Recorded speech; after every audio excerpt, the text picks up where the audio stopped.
Habang nagpapatuloy sa paglilinis ng mga otoridad sa mga lungsod at bayang sinalanta ng Super Bagyong Yolanda, ay patuloy pa rin silang nakaka-recover ng mga bangkay.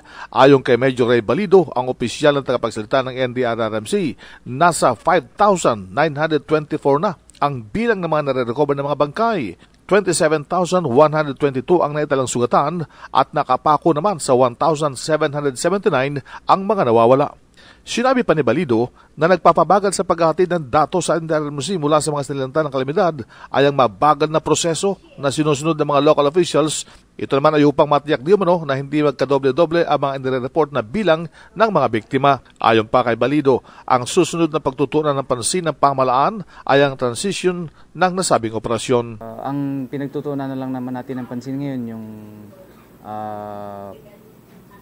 yung transition from relief to early recovery. So, minabuti rin natin na pagpahingain na rin yung ibang kasapi natin.